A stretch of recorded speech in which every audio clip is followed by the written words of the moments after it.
ಬನ್ನಿ ಫ್ರೆಂಡ್ಸ್, ರಾಗಿ ಮುದ್ದೆ ಮಾಡುವ ವಿಧಾನ ನೋಡೋಣ. 4 ಲೋಟ ನೀರು ತಗೋಬೇಕು. ಸ್ವಲ್ಪ ಉಪ್ಪನ್ನು ಸೇರಿಸಬೇಕು. ನೀರು ಚೆನ್ನಾಗಿ ಬೆರೆತಾದ ಮೇಲೆ ಸ್ವಲ್ಪ ರಾಗಿ ಹಿಟ್ಟನ್ನು ಮಿಕ್ಸ್ ಮಾಡಬೇಕು. ಯಾಕಂದರೆ ಮುದ್ದೆ ಗಂಟು ಗಂಟು ಬರಬಾರ್ದು ಅಂತ. ಈ ಥರ ಚೆನ್ನಾಗಿ ಮಿಕ್ಸ್ ಮಾಡಬೇಕು. ನೀರು ಈ ಥರ ಚೆನ್ನಾಗಿ ಕುದ್ದಿದ ಮೇಲೆ ರಾಗಿ ಹಿಟ್ಟನ್ನು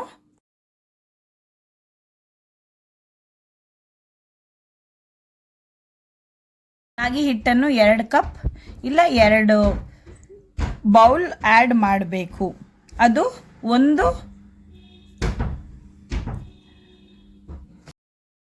ಒಂದೇ ಹತ್ರಕ್ಕೆ ಹಾಕಬೇಕು.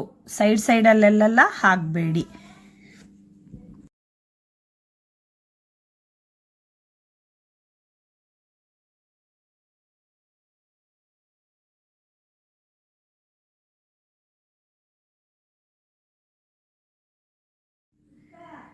ಮುದ್ದೆ ಬೆಂದ ಮೇಲೆ ಈ ಥರ ಹೊಗೆ ಬರುತ್ತೆ.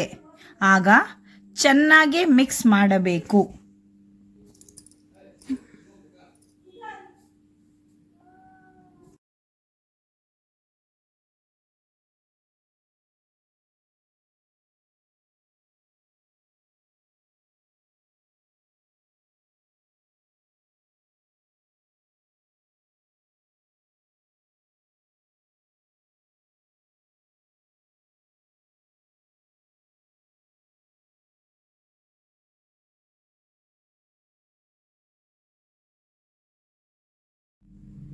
ಈ ಥರ ಬಂದಮೇಲೆ ಮುದ್ದೆ ರೆಡಿಯಾಗಿದೆ.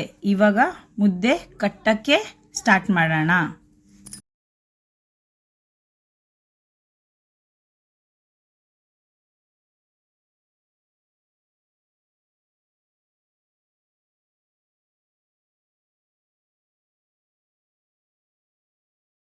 ಚೆನ್ನಾಗಿ ಕೋಲಲ್ಲಿ ನಾದ್ಕೋಬೇಕು. ಸ್ವಲ್ಪ ಬೆಂದಿರುವ ಮುದ್ದೆ ತಗೊಂಡು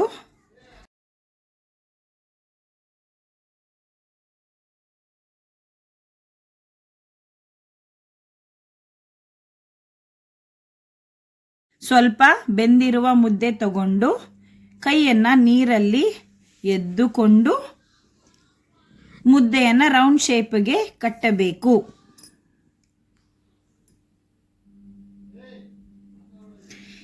ಈಗ ಮುದ್ದೆ ಸವಿಯಲು ಸಿದ್ಧ.